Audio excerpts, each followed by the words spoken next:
Hey there, so I came up with this cool idea that I'm excited about and I'm looking forward to sharing with you. I'm calling it The Road to Retribution.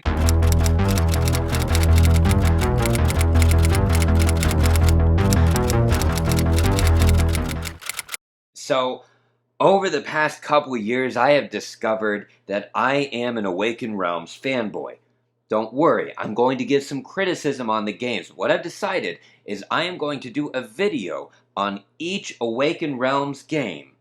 And at the end of it, I'm going to do a ranking video that's going to rank, which I have not done before, rank the best Awakened Realms solo game. And of course, this is on the road toward the launch of the Kickstarter for Nemesis Retaliation.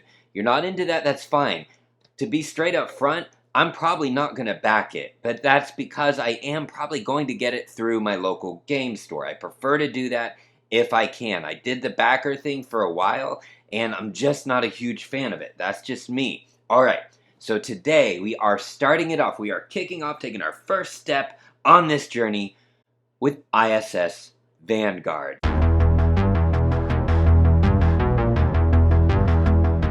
This is a cooperative 1 to 4 player game by Awakened Realms. I'm going to have to open the book to find the designer. You know how I am with that. Maybe I'll put it on the screen. I'll certainly try to. Oh my goodness. But today, we are actually going to do this in a playthrough. That's right. We are going to play through, not the tutorial, not the beginner mission, but the mission after that, when you're truly on your own. I haven't played it yet.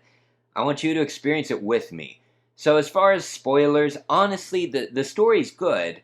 I don't see there being any spoilers that's going to ruin your experience, but if you don't want to know anything, please come back to this later. But I'm not going to hide anything that happens in the story. Before we get going, let's unbox this thing. Cue the music.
Alright, and I told you I would give you the designers. It's Krzysztof Piskurski, Paweł Szymborski, and Andrzej Betkiewicz. I'm sorry I don't pronounce those correctly, but there we go. So, ISS Vanguard is a story-driven, cooperative, space exploration opera. It's like Star Trek, but it does have its own unique story. And basically what's happened so far is this ship called the ISS Vanguard has been crafted in order to explore a section of space. There is something that's been found in the DNA of humans, that every single human has some kind of DNA that leads them to a particular destination in space. And the mission of the ISS Vanguard is to figure out where is that place. I hope I got that right.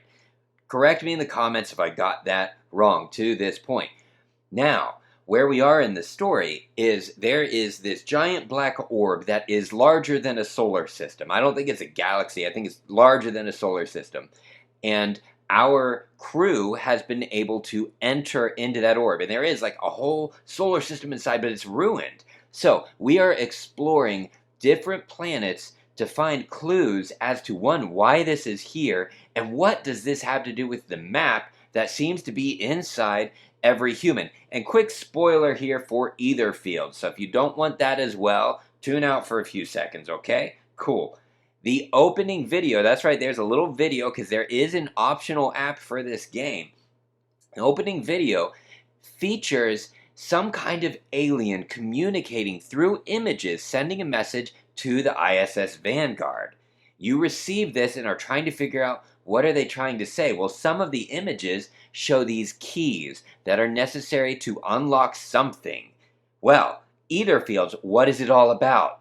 Gathering keys. And what do we know about Ether Fields? It's actually a sci-fi game. You are these futuristic people trapped in a dream trying to figure out why you're there. My theory, straight up front, is somehow crew members of the ISS Vanguard end up discovering a location where they're able to enter dreams through machinery, and in those dreams, that's where the aliens can't communicate, or where you have to fend off or fight against the big baddie to get these keys to unlock whatever secret the galaxy is trying to unveil. So, in my mind, the two universes meld. I don't know yet. I have no idea. There's my theory. We are going to be using the app for this playthrough because I think they do excellent voiceovers and it gives you good guidance. Don't worry, at the end I am going to give final thoughts, but we're going to break these videos up. So this first video is going to be the playthrough of our planetary exploration. So it's going to be getting ready, landing, and starting to explore. I may have to split that into two separate videos. Then we are going to do a video for the ship phase of the game where we spend time docking on board the ship again and doing all of our management stuff. Is actually pretty cool. It kind of reminds me of being like a game master if you're into RPGs. Even though I've never done that, I kind of have an idea of what it might feel like. And in that video, I'm going to include my final thoughts. So stick with me. This is going to be a cool adventure, guys. Alright, so the way this works is we prepare for a mission. We are getting ready to land on a planet that some coordinates from aliens have led us to believe that we should explore. So I am on the way to this planet, and it is called Brimstone. So here we are. I'm preparing my away team. My ship book has all the directions that I need to read in order to get ready. I'm not going to read through that for you. We're just going to do it. So I'm going to put this to the side. And the first thing we do is we create our away team, which can be 2 to 4 players. If you're playing 4 players, each person controls 1 crew member. If you're playing 3 players, you divvy that up. Same thing with 2 players. If you're playing solo, you must play with at least 2 characters, which is exactly what I'm going to do. Each character has their own abilities, and each character board belongs to a specific section. So we are doing an away team with my recon and engineering. So let's take a look at what recon is. Recon, Beyond New Horizons. As the recon section, you are tasked with leading people into the unknown and spotting dangers. Your assistance allows other team members to move faster and use paths they couldn't find on their own. So you're a support when you're recon. And I've got my crew member, Natalia Torres. Now she's a rookie. She's only rank 1, as you can see right here. We can see that she is recon, and she has a special ability. She can spend 1 charge to refresh all dice. That's right, this is a dice rolling game, a dice mitigation game. And we actually have her story too. This is a full-on playthrough, so I'm going to read it. Let's get a little music in the background. Natalia Torres. Expertise, gathering. Personnel file. Torres prefers not to discuss her time on the front lines as a member of elite cartel-busting police team. Too many friends lost, and plenty of scars to commemorate the trauma. She's slow to trust, but easy to depend on. And though she shrugs off any attempt at friendly connection, she'd likely die before letting harm befall any of her fellow crew members. Natalia, we're glad to have you on the away team. All right, let's go to engineering. Engineering, do the undoable. All right. As the engineering section, you develop simple solutions to complicated problems. Cool. You also set up and manage many valuable pieces of equipment on hostile planets. All right. We have Cho Jang Young, and we have a rank 1 as well. This is a newbie crew going down here. When she's resting, she's energetic. She gets to spend 1 charge to refresh 1 dice of any color and draw 1 additional card. Cool. All right, let's find out about you. A little music. Cho Jang Young. Expertise? Scouting, of course. Personnel file. Other crew members joke that the ever-hungry Cho is the best scout on Vanguard because they're always searching for food. Welcome aboard, Cho. There are many crew members in this game that you'll see in the ship phase that we get to choose from. We get to rank them up, level them up. You're going to see all that in the ship phase. So just stick with me. Just imagine there's a huge ISS Vanguard, massive amount of crew members. You pick who's going on the away team. We're only picking 2 in 2 sections. Now they need to get on our lander, which is the Void Ranger. We're going down on the Void Ranger. This is our basic lander, okay? This allows us to carry some equipment. So here we can carry 5 personal equipment and 3 mission equipment, if we have any. We're going to look at our equipment, see what we can load up. This track here is going to help us with our landing. It's going to happen in phases. We can get injured in the landing, so that's going to be the first part of our adventure, is launching off the ISS Vanguard and landing onto Brimstone. Got our base stats for our ship. We've got our armor, which is going to help us if we run into debris and trouble like that. We've got some sensors. It's also going to help with the landing. And we've got our agility. All 3 of those, the higher they are, the better. Now, we get to add some mods. I can add 1 structural mod, 1 utility mod, 2 utility mods, actually. Well, to this point, we've only researched a little bit from the tutorial mission. So I have a structural mod, and it is heavy armor plating. So this adds +2. So we're actually going to have 5 armor during this dangerous landing onto Brimstone. Now we get to choose the number of equipment cards that are allowed here. We're allowed to have 1 equipment card for each of our crew members. And then we're allowed, of course, to have our 5 personal and then our mission equipment cards as well here. Now, you don't start the game with equipment cards available. All of these were earned during the first mission through leveling up with basically what's the equivalent of experience.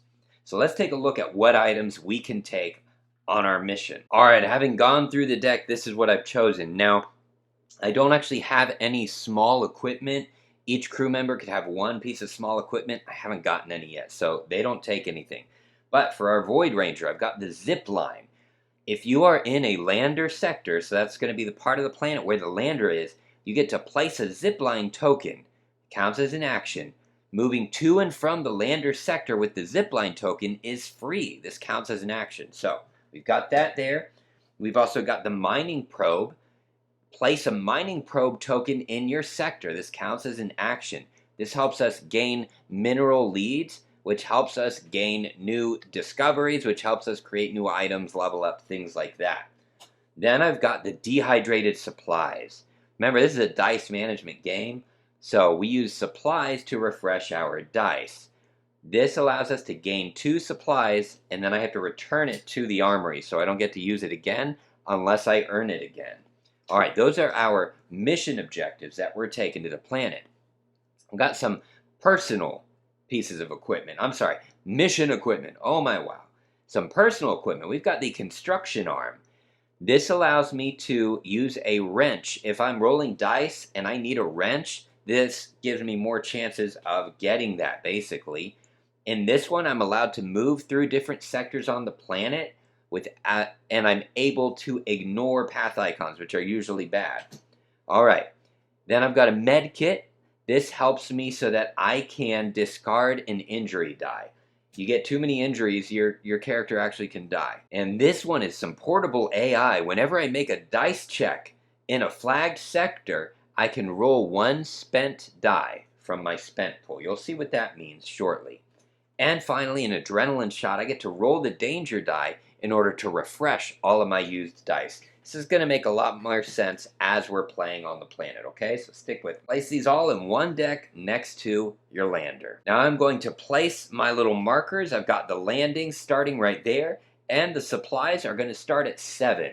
I can use equipment cards, mods, things like that in order to adjust the supplies. At least mods. I'm not sure about equipment cards yet. This rank up card was used in a previous mission. Doesn't look like we have a rank up card available yet. Now for the landing, we have this landing card inserted into this little reader here where you pay costs of energy that you collect when you're in the ship in order to reveal information that's going to help you with the landing and exploration. I paid all the cost, so I get to read all the tips on this card. Landing, orbital debris. It says that armor is advised. That's good. So I've got heavy armor plating bonus. When I'm on the planet, we're going to have frequent checks of mining, and I call this one compass. I forget what it actually means, but I made sure to pick crew members whose special abilities included mining and the compass thingy. I'll have to look up what that's actually called. Also, we've got some weather warnings. There's a wandering threat, so we might run into some storms. I want to be ready for that. That's what the med kit's for. Biological curio. So, DNA and whatever this cellular squid-looking thingy are advised. If I can get those dice, that's great. I don't actually know if I have them. I did the best I could. Now let's prepare our crew members completely. So I'm going to slide this to the side. I'm going to be doing a lot of sliding around. It just helps minimize some of the editing to make sure you're always getting a nice view of different parts of the game.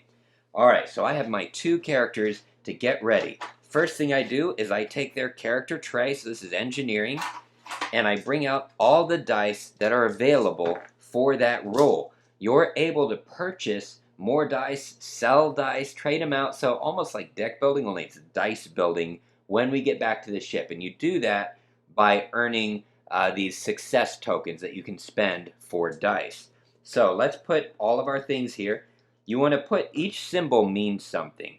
So you see these 4 little symbols on the end. That's the side that you want to face up so you know what kind of die that is. So this is a mining die. This is just a basic die. And we've got another basic die. We've got a wrench die. That's good. And then we've got another basic. And then we have a wild. We have a wild die we'll put right there. Next in here, we've got our rank sleeves. We're not being asked to get any of those out, so we're going to put those back in here. Then we have our section cards. The section cards have ranks on them. So we can see a rank 1 character can use those cards. When we get to cards that have rank 2, rank 3, well, I can't use them with a character that's only rank 1. I've got to get a rank 2 character to use that. So we can go ahead and just ignore all those. Let's get all the rank 1 cards out. And from the available cards, I can choose 10 or more that I want to use to build my character deck. Having a smaller deck increases my chances of getting the cards I want. Having a bigger deck gives me more options. I've chosen 10 of the 14 cards. A lot of these, there's 2 of them for the rank 1. So I've gotten 1 of each, which was 7, and then 3 duplicates for the cards that I think will be most useful for this mission. You'll see on the cards that there is an effect at the top.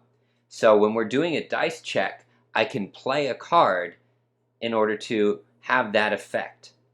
There's also a special ability where if the dice roll certain symbols, I can also apply the bottom effect. So we'll put that by our section deck over here. We're also going to place our charges. So we can see I get 3 charges. Boom, boom, boom.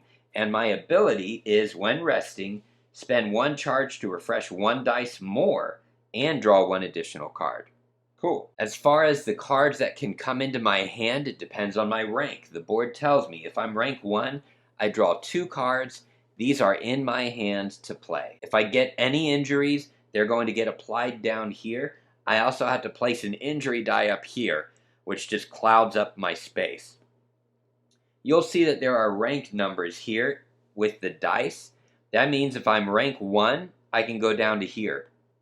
I'd have to have a rank 2 officer in order to place a dice in the rank 2, and a rank 3 to go any lower than that. All right, so Cho Jae-young is ready. Let's get Natalia Torres and our recon section ready. Let's get our dice out first. Should be 6 dice at this point. You don't really want to mix up these dice because I'm not sure how you can remember what they had if you accidentally do that. I'm sure it's possible to go back and see like what did they start with in the rule book and try to remember what you purchased, but just really keep them separate. Don't get them mixed up. All right, we've got strength, basic, wild. The wild is one that I purchased for each character. Compass, is it navigation? I'm not sure. And basic right there. And let's get her set up with her deck. All right, Natalia has her deck. I went with 10 cards on this one, so 7. So I have 1 of each of the basic rank 1 cards, and then I got duplicates of 3 abilities that I think are going to be very useful for us on this mission. All right, Natalia, let's get your charges. She only gets 1 charge, and her ability is spend 1 charge to refresh all red dice. She only has 2, but hey, that's all right. But speaking of our deck cards, I have started sleeving. I don't know if you're team sleeve or team no sleeve. If you're team no sleeve, you can just skip this little chapter here. But I got these from my local game store. These are Gamegenic cards. They are standard sleeve size 66 by 91 millimeter. Okay, so these fit, so far from what I've seen, all Awakened Realms games. So Nemesis, ISS Vanguard, either fields. I'll check the other games to make sure, but there are 2 types. I've got the Prime one, which is $3 for a pack of 50, and that is your glossy one. So there is some issue of reflection, but if you like glossy and you don't have like overhead lights, you'll be fine. And then there's the matte, which has a little less reflection to it, and the matte is the same deal, same size, but it is $1 more. So this is $4. So if you are interested in getting sleeves, I'll put an affiliate link in the description below, and you can grab some for yourself.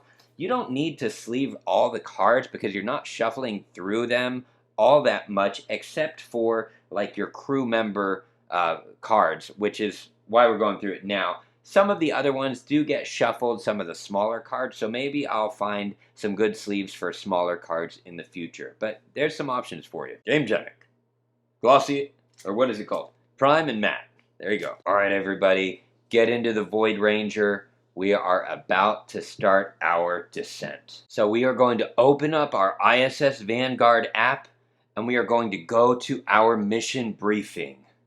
Let's go. We're approaching our target, Vanguard. Starting orbital maneuvers. Brace for deceleration. This place looks like hell. We're detecting high concentrations of sulfides in the atmosphere. The seismic activity is off the charts. If we wanted to find life, we're here a couple of millennia too early.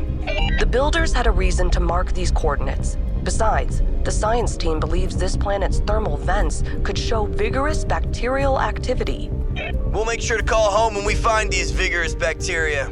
Landing sequence initiated. Godspeed, away team. Vanguard, we are detecting substantial amounts of space debris on our approach vector, beginning evasive maneuvers. Alright, if your lander has at least 4 shield and 4 agility, go to log 286. I've got more than 4 shield, I do not have 4 agility. So we need to begin the landing procedure now.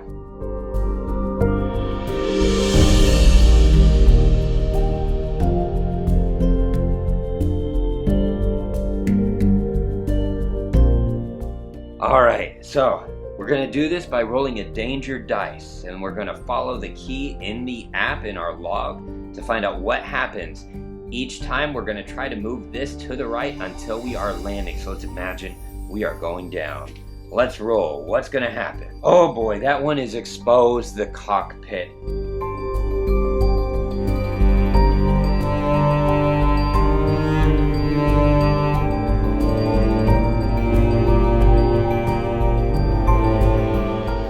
Fortunately, we have more than 4 shield, thank goodness, so the crew are not injured. However, they do have to exhaust 1 dice. Alright, I think I will do 1 basic.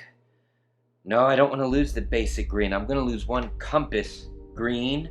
We'll put it in the spent pool for Natalia. And then for Chojin Young. Let's do one basic blue. All right, there we go.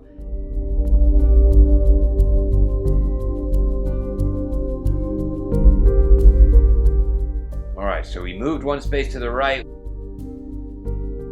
Let's try this again. Let's roll that dice. Same thing, are you kidding me? What a terrible roll. I almost want to roll it again.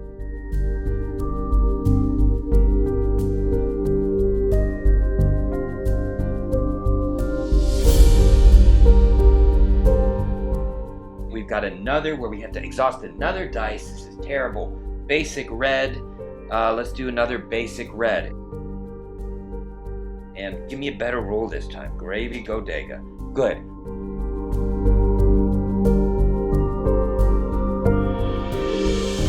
Nothing bad happened. I forgot to move to the right from that last one. So we moved to the right. We are almost landing on the planet. Final roll. Oh boy, what is that one?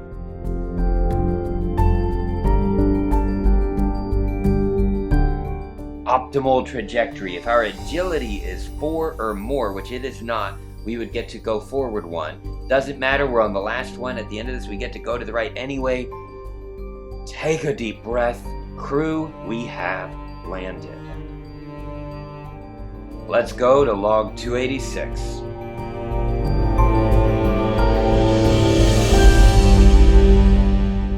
You're going to see me holding the paper log. You don't have to use the app. And that's because all of my devices are being used, so I'm inserting the app afterward. Just so you're not confused, you never have to open this if you're using the app. Or you can just use the book. Whatever. All right, I'm going to move the lander to the side because we're now stepping out onto the planet. So we open our Planetopedia to page 8 and 9, which is the planet of Brimstone. All right, so we're about to open the door. I'm going to roll a d10, and we're going to find out what's going to happen when we get out. A 2. What's up? Oh boy, so that means we've got a dust storm. So I get the dust storm threat card, which is in my black tray over here. I slide it out, and let's see what it is. Shifting and unpredictable, this storm will try to catch us by surprise. Counterspin. Move the dust storm to the lowest number connect. We'll deal with this when we come to it, actually. We're not going to worry about that. I'm going to put it up here. When we need to see it, I'll slide it under the camera. We also place the dust storm standee in Sector 2. I forgot the plastic. I'll grab it. This is actually better for you, though. You can actually see it. You can see the different sectors. Sector 2, 3, 4, 1, 7, 5, and 6. And our lander lands in Sector 1, where the lander icon is. So we can put our little standee right there. And we are going to be moving around exploring this surface. This is my first time dealing with a threat, so we're going to be learning this together. All right, so now we are going to set up our planet board, and we're directed to the ship book where it gives us instructions. I'm not going to read through that for you. I'm just going to guide you. So first we want to look at unique discoveries. Unique discovery 4 and 6. So I'm going to go into here. I'm not going to show you this for each one, but just so you can see how you can flip through the tabs, we've got unique discoveries. And I will say they're a little hard to pull out sometimes because it's kind of tight. That's all right. Unique discovery, I'm going to look for 4 and 6. So I'm going to put them both here, face down. The lowest number on the top, 4 and 6, or in whatever order they put it in. Boom. So I can collect both of those. If I collect both, then I can start collecting success tokens instead, if instructed to gather a unique discovery. Now I'm going to take all of the discovery cards and divide them by section. So I've got mineral discoveries, and I'm going to shuffle these up. I've already done it, and place them above the board here. When we need to look at them, I'll make sure they're in frame. It's okay if they're a little out of frame right now, as long as you know how this board is set up. We've got alien tech discovery, microorganism. These are different discoveries I'll find as I explore. Strange flora, and then live specimen. On the last mission, I was able to get enough alien tech discoveries to use them to actually level up some of our ship facilities. Pretty cool. And it says mission, a random M10 card. So I go into missions in my A deck here. Again, I'll show you just a couple times just so you're used to it. And they are numbered. So I'm going to go find mission M10, and it says any of them, so I take them all out. There are 3 of them. I'm going to shuffle them up, boom, boom, boom, and take it. I'm going to flip it up right here. We've got mission priority target M10. I'll read that to you. Put the unused ones back into card tray A. All right, mission priority target.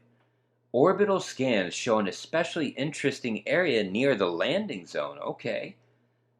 If all sectors with this winged symbol on the planet already have a flag icon when you draw this mission, discard this mission and draw another M10 card instead. So what that means is you can return to planets.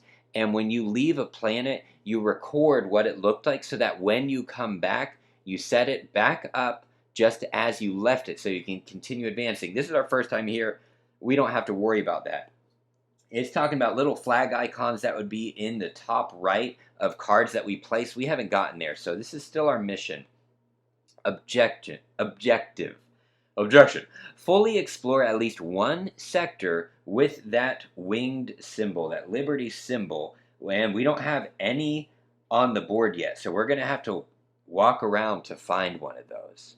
A point of interest is, I think, what it is. And when you eventually put cards here that have the flag icon, it means that you have completely discovered that sector. Forgive me if I say section and sector interchangeably. I really try not to do that. Just stick with me. All right, for completion, when you fulfill the objective, discard this mission and gain 1 success token. These are success tokens. We want to collect as many as possible because they help us upgrade our ship and our crew. Then we have our global, what is this? Our global conditions. Sometimes we're instructed to place a card here. We're not yet. Right now what we have are volcanic fumes. The hot springs and corrosive fumes make this ground hazardous to tread. Oh boy. So if I ever roll this little microorganism thingy, I get to gain 1 microorganism lead. That's pretty cool. Leads are from the lead bag right here. We've got this lead bag with 20 tokens. I pull it out, and if it has it, so this is 0. It could be a 1, 2, or 3. I would place it on microorganism. That means I didn't get any leads, right? Once I get 3 leads on here, I immediately discard or put these back in the bag, and we'll cover that when we get there. But that means I get to take one of the discoveries and place it on my lander to take back to the ISS Vanguard and possibly use later. I'm also going to take out all of my injury cards. I can just keep them in one pile, and I'm just going to place them somewhere near the planetary board. I don't think we're going to get another threat, so I'm going to put it right there for now. Then I have my event deck. I shuffle it up, and I put it somewhere near the board as well. And finally, I get to take 2 rank up cards. I get to pick one of them to keep. The other gets put back into the tray. And it seems I picked 2 identical ones. I'm pretty sure I shuffled it. I don't know. But anyway, I'm going to keep one, and it goes onto, I told you we're going to be sliding stuff back and forth. It goes onto my lander with the rank up right there. Keep it on the incomplete side.